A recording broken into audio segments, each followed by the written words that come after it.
The sound of gunfire echoes across the frozen plains. 3 riders thunder through the snow-covered landscape, their horses' breath forming clouds in the bitter air. Behind them, a larger group of men gives chase, their shouts carrying on the wind like war cries. Jack Morrison, 28 years old with weathered hands and eyes that have seen too much, spurs his brown mare harder. Blood seeps through his shirt sleeve, painting dark drops in the white snow behind him. "Keep riding, Jack. They're gaining on us," shouts Tommy Beck, a younger cowboy whose face is pale with fear and cold. Jack glances back at the pursuing riders. 6 men, maybe 7, all wearing the same black coats. Not ordinary rustlers or bandits. These men ride with military precision, their leader a tall figure in a distinctive silver-trimmed hat. Samuel Cross, the 3rd rider and oldest of the group, suddenly cries out as his horse stumbles. The animal goes down hard, throwing Samuel into the snow with a sickening thud. "Samuel!" Jack pulls his horse around, despite Tommy's protests. "Leave me, Jack. Go." Samuel struggles to stand, his leg clearly broken. "Whatever you do, don't let them get that blanket." Jack's eyes dart to the rolled bundle tied to his saddle. The blue wool blanket his dying mother pressed into his hands 3 years ago, along with whispered words he never understood. "When the time comes, you'll know what to do with it. Promise me, Jack. Promise me you'll keep it safe." The pursuing riders are close now. Too close. "I'm not leaving you." Jack dismounts, helping Samuel onto his horse behind Tommy. "You fool. That blanket is worth more than all our lives combined." Samuel grabs Jack's arm with surprising strength. "My father told me stories, that pattern, those colors, it belongs to them, Jack. It was never ours to keep." Before Jack can ask what he means, bullets whistle past their heads. The black-coated riders have them in range. Jack slaps Tommy's horse hard on the rump. "Ride to Clearwater. Tell Sheriff Davies what happened here." As Tommy and Samuel disappear into the swirling snow, Jack mounts his mare and rides in the opposite direction, drawing the pursuit away from his friends. Behind him, he can hear the lead rider shouting orders in a language that sounds both familiar and foreign. The chase continues for miles. Jack's horse is strong, but the bitter cold is taking its toll. His wounded arm throbs with each gallop, and the blood loss is making him dizzy. Just as he thinks he might lose consciousness, he hears something that makes his blood run cold. The sound of his pursuers has stopped. He reins in his horse, listening. Nothing but wind and his own ragged breathing. The sudden silence is more terrifying than the chase itself. In the distance, smoke rises from what looks like a small settlement. Jack approaches cautiously. The settlement is little more than a trading post and a few scattered buildings, but it's clearly been attacked recently. Overturned wagons, scattered goods, and worst of all, bodies in the snow. Among the destruction, he hears it. A sound so faint he almost misses it. Crying. Not the wail of an adult, but something softer, more desperate. Following the sound, Jack discovers a woman huddled behind an overturned wagon. She's young, maybe 22, with long black hair and features that mark her as Native American. Her traditional leather clothing is soaked through, and she's shivering violently. But it's not just the cold that has her trembling. Her dark eyes are wide with terror, and she keeps looking over her shoulder as if expecting death to find her at any moment. "Please," she whispers in accented English when she sees Jack. "Please don't hurt me." Jack raises his hands slowly, showing he means no harm. "I'm not going to hurt you." "What happened here?" "Men in black coats," she manages between chattering teeth. "They came looking for something. When the traders couldn't give it to them, they..." She gestures at the carnage around them. Jack's stomach drops. The same men who were chasing him. Which means they're still out there, and they'll be back. "We need to get you out of here," he says, but when he approaches, she shrinks back. I can't feel my legs. The water." She points toward a partially frozen creek nearby. "I fell through the ice trying to escape. I've been here for hours." Looking at her blue lips and the way her whole body shakes, Jack realizes she's dying of exposure. Without immediate warmth, she'll be dead within the hour. He doesn't hesitate. Untying the blue blanket from his saddle, the same blanket Samuel said was worth more than their lives, the blanket men had killed for, he wraps it around the woman's shoulders. The moment the fabric touches her, something extraordinary happens. Her eyes, which had been dull with approaching death, suddenly sharpen. She stares at the blanket's intricate pattern, blue wool interwoven with silver threads in designs that seem to tell a story. "Where did you get this?" she whispers, her voice carrying a note of awe mixed with fear. "It was my mother's." "Why?" She traces one of the silver patterns with a trembling finger. This is the blanket of the 7 moons. It's been missing from my people for over 20 years. Jack stares at her. "Your people?" "I am Ayana, daughter of Chief Standing Bear of the Lakota. And you, stranger, are holding something that was stolen from our most sacred ceremonies. Something that powerful men have killed for. Something that, according to our prophecies, can either bring peace between our peoples or destroy us all." The wind picks up, howling through the destroyed settlement like the voices of the dead. In the distance, Jack can hear something that makes his blood freeze. Hoofbeats. Multiple horses. Coming their way. "They're coming back," Ayana whispers. "And if they find us with that blanket, if they discover who I am." She looks up at Jack with eyes that hold depths of knowledge and pain he can't fathom. There will be war such as this territory has never seen. Jack helps her to her feet, supporting her weight as feeling slowly returns to her limbs. "Then we better make sure they don't find us." As they move toward his horse, Ayana speaks again, her voice stronger now but filled with urgency. "You don't understand. My father has been negotiating a peace treaty with the territorial government. But there are those on both sides who want war. If they discover that his daughter is missing, if they can make it look like the whites have taken her, all hell breaks loose," Jack finishes. "The blanket makes it worse. It's not just sacred to my people. It's a map, Jack. A map to something that could make whoever possesses it the most powerful person in the territory. That's why those men in black coats want it. That's why they killed everyone here." The hoofbeats are getting closer. Jack can make out individual riders now, their black coats stark against the white snow. "Can you ride?" he asks. Ayana nods, though she's still weak. "I have to. If I don't make it back to my people, if they think I'm dead or captured." She meets his eyes. "The peace treaty dies with me. And this land will run red with blood from both our peoples." Jack helps her onto his horse and swings up behind her. As they ride away from the destroyed settlement, he can't shake the feeling that his simple act of kindness, giving his blanket to a freezing woman, has just set in motion events that will change the fate of everyone in the territory. Behind them, the black-coated riders emerge from the storm like harbingers of death itself. Their leader, the man in the silver-trimmed hat, surveys the settlement with cold eyes.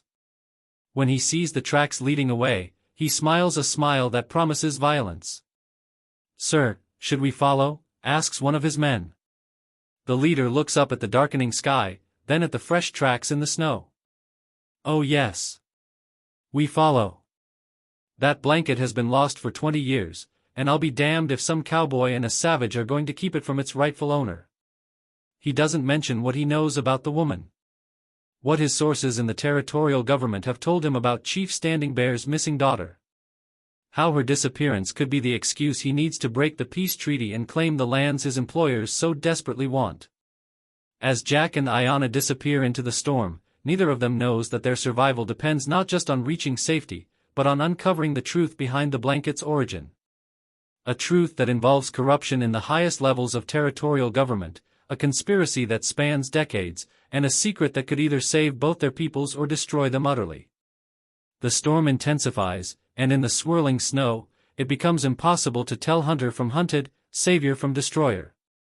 All that matters now is staying alive long enough to reach the Lakota settlement, where Chief Standing Bear waits for a daughter who may never come home. The storm rages harder as Jack and Ayana push deeper into the wilderness. His horse struggles through drifts that reach nearly to its belly, each step a battle against the brutal Wyoming winter. Behind them, the black-coated riders have fallen back, but Jack knows they haven't given up. Men like that don't give up, especially when they're hunting something worth killing for. Ayana shivers against his back, the sacred blanket wrapped tightly around both of them now. Her breath comes in short puffs against his neck as she speaks. There's a canyon ahead, maybe 2 miles north. My people use it sometimes when the weather turns bad. We can shelter there. Jack nods, though he's not sure his horse can make it much further. The animal's gait has become labored, and he can feel its strength failing. Tell me about this blanket. What makes it so important that men would kill for it? Ayana is quiet for a long moment, and Jack thinks she might not answer. Then her voice comes, barely audible above the wind. My grandmother was the keeper of our people's most sacred stories. She told me that long ago, before the white soldiers came in great numbers, there was a time when our peoples might have lived in peace. A white woman, married to a fur trapper, lived among us for 3 years. She learned our ways, spoke our language, even participated in our ceremonies. The horse stumbles, and Jack has to fight to keep them both in the saddle. Her name was Margaret Morrison. She wove that blanket during her time with us, incorporating both our sacred symbols and patterns from her own people. It was meant to be a bridge between 2 worlds, a symbol of what might be possible if we could see past our differences. Jack's blood runs cold. Morrison. That was my mother's maiden name. Your mother. Ayana turns slightly to look at him. What was her first name? Margaret. She died 3 years ago, but she never told me, she never said anything about living with Indians. His voice cracks slightly. She just said the blanket would be important someday, that I'd know what to do with it when the time came. She was wise to keep it secret. There are those among both our peoples who would have killed her for what she represented. What she still represents. They ride in silence for a while, both lost in thought. Finally, Ayana speaks again. The silver threads in the blanket aren't just decorative, Jack. They form a map. A map to a valley that both our peoples consider sacred, where there are resources. Gold, silver, but more than that. The valley has the best water for hundreds of miles, grass that stays green even in drought years. Whoever controls that valley controls the future of this territory. And these men in black coats know this? The leader, the one with the silver hat trim, his name is Colonel Marcus Whitman. He works for a consortium of Eastern businessmen who want to build a railroad through this territory. But they need the land rights first.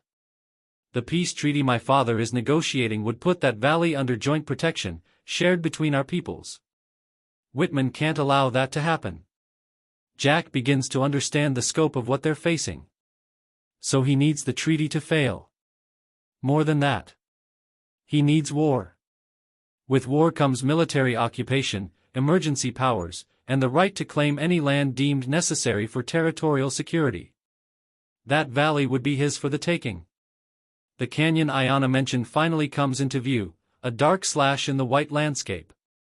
Jack guides his exhausted horse into its shelter, finding a natural alcove protected from the worst of the wind. He helps Ayana down, and together they gather what dry wood they can find. As Jack builds a fire, Ayana spreads the blanket on the ground between them. In the flickering firelight, the silver threads seem to come alive, forming patterns that definitely look like a map. Mountains, rivers, and at the center, a valley marked with symbols Jack doesn't recognize. These symbols, Jack points to the markings in the valley. What do they mean? Sacred sites. Places where my people have conducted ceremonies for generations. But also. She hesitates. Places where the earth bleeds silver and gold. Your mother knew this when she wove the blanket. She was trying to create something that would show both our peoples that the land was meant to be shared, not fought over. A sound from outside the canyon makes them both freeze. Voices, carried on the wind. The black-coated riders have found their trail. Jack quickly kicks snow over their fire, plunging them into darkness. How many ways out of this canyon? 2. the way we came, and a narrow passage that leads up to the rim. But it's dangerous in this weather, especially in the dark. More dangerous than staying here? The voices are getting closer. Jack can make out individual words now. Orders being given, men being positioned. They're being surrounded. Ayana, daughter of Standing Bear. The voice that calls out is cultured, educated, with just a hint of a southern accent. Colonel Whitman. I know you're in there. Come out, and bring the blanket. No one needs to get hurt. Jack and Ayana exchange glances in the darkness. They both know it's a lie. I also know you're not alone, Whitman continues. Mr. Morrison, isn't it? You've caused me considerable trouble today. But I'm prepared to be reasonable. The blanket for safe passage to wherever you'd like to go. You have my word as an officer and a gentleman. His word, Ayana whispers bitterly. The same word he gave to the settlers at Bear Creek before he had them all killed. Jack makes his decision. The narrow passage. Can you make it? I think so. But Jack, even if we escape, where can we go? He'll keep hunting us. And my people, if I don't return soon, if they think something has happened to me. Then we make sure you get back to them. Jack carefully rolls up the blanket. But first, we need to end this. Whitman and his men can't be allowed to continue. You're talking about 7 men, maybe more. We're outnumbered. Maybe. But we have something they don't. What's that? Jack helps her to her feet, and they begin moving carefully toward the narrow passage. We're fighting for something bigger than ourselves. That has to count for something. The climb up the narrow passage is treacherous. Ice-covered rocks, snow that gives way without warning, and always the fear that their pursuers will discover their escape route. But finally, they emerge on the canyon rim, the storm still raging around them. From their vantage point, they can see Whitman's men positioned around the canyon entrance. 7 riders, just as Ayana said. But there's something else. More riders approaching from the east, moving fast despite the storm. Lakota warriors, Ayana breathes.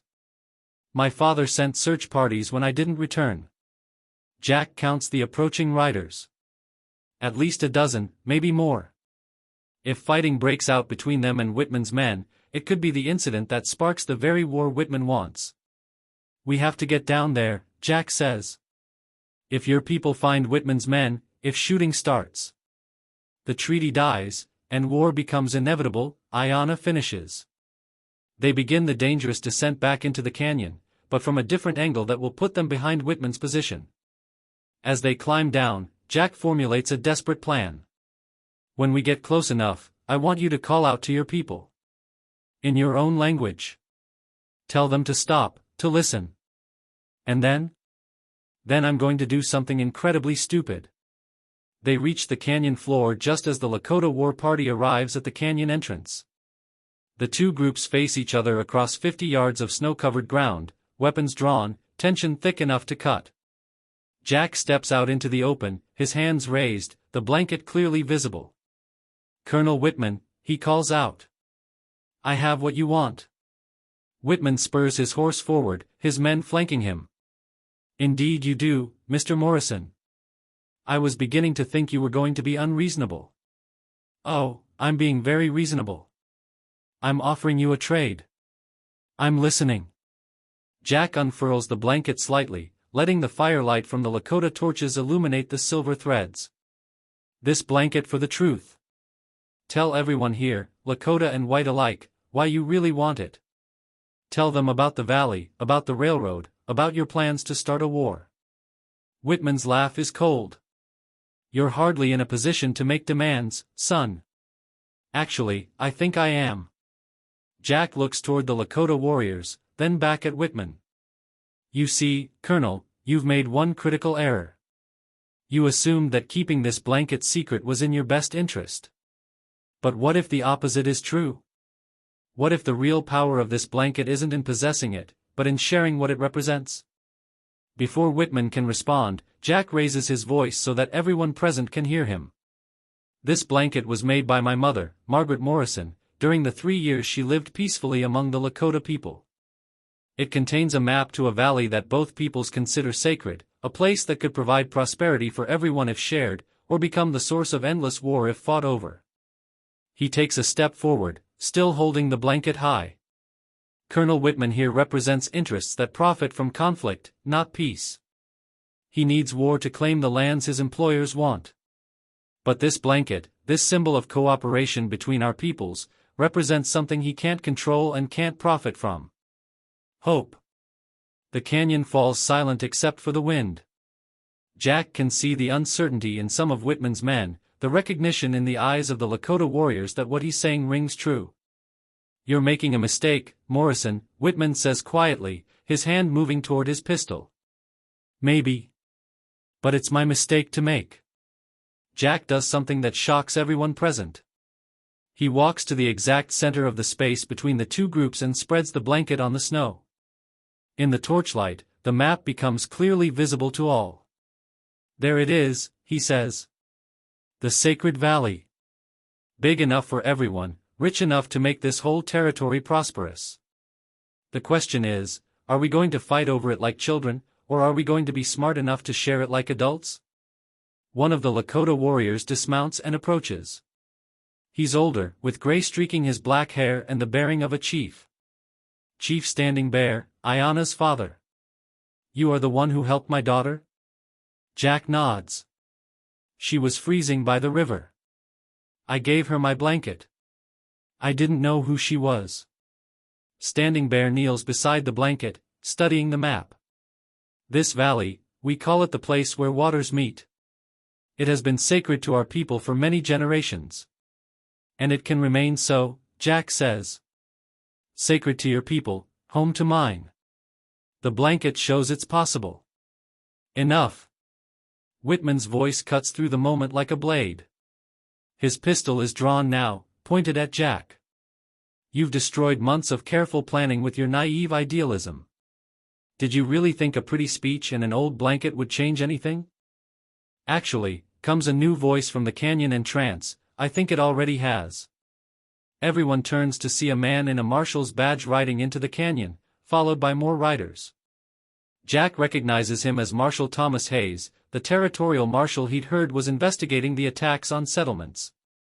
"Colonel Whitman," Hayes continues, "you're under arrest for the murders at Bear Creek, conspiracy to incite war, and treason against the territorial government." Whitman's face goes pale. "You have no proof of anything." "On the contrary, I have plenty of proof. Including testimony from survivors of your attacks, documents seized from your associates, and now this." Hayes gestures toward the blanket. "A map to the lands you've been trying to claim illegally." What follows happens quickly. Some of Whitman's men surrender immediately, while others try to fight. But they're outnumbered now, surrounded by federal marshals and Lakota warriors who, in this moment, find themselves fighting for the same thing, justice. When the dust settles, Whitman is in custody, his conspiracy exposed. The Sacred Valley marked on the blanket becomes the foundation for a new kind of treaty, one that establishes shared stewardship between the territorial government and the Lakota Nation. Jack finds himself standing with Ayana as dawn breaks over the canyon. The storm has passed, and the first rays of sunlight make the snow sparkle like diamonds. "Your mother would be proud," Ayana says softly. "She created something that truly did bridge two worlds." Jack nods, looking at the blanket that started it all. "She always said I'd know what to do with it when the time came. I guess giving it to a freezing woman by a river was exactly what she had in mind." "It wasn't just giving me the blanket," Ayana corrects him. "It was being willing to give up something precious to help a stranger. That's what changed everything. That's what made all of this possible." As the various groups prepare to leave the canyon, Jack realizes that his simple act of compassion, giving his blanket to someone in need, has not only saved a life but potentially prevented a war. The conspiracy that would have destroyed both peoples has been exposed, and the foundation for lasting peace has been laid. Marshal Hayes approaches them as they prepare to part ways. "The territorial governor is going to want to meet both of you," he says. "There's talk of making that shared valley the site of a new kind of settlement. a place where people from different backgrounds can live and work together. Jack looks at Ayana, and she smiles. I think my mother would like that, he says. A place where her blanket can finally serve its true purpose. As they ride away from the canyon, the morning sun warming their faces, Jack reflects on the truth his mother must have known, that sometimes the smallest acts of kindness can have the largest consequences. He gave a blanket to a freezing woman, and in doing so, helped change the course of history for an entire territory. The blanket itself remains with Chief Standing Bear, displayed in the Tribal Council Lodge as a symbol of what's possible when people choose cooperation over conflict, understanding over fear. And in the valley it mapped, a new community grows, one where children of different backgrounds learn each other's languages and traditions, where former enemies become neighbors, and where the dream of two worlds living as one slowly becomes reality. Jack Morrison never became famous for what he did that winter night. History books might mention him as a footnote, if at all. But in the shared valley, in the peaceful coexistence that grew from his simple act of compassion, his legacy lives on. A reminder that sometimes, changing the world is as simple as giving your blanket to someone who needs it more than you do.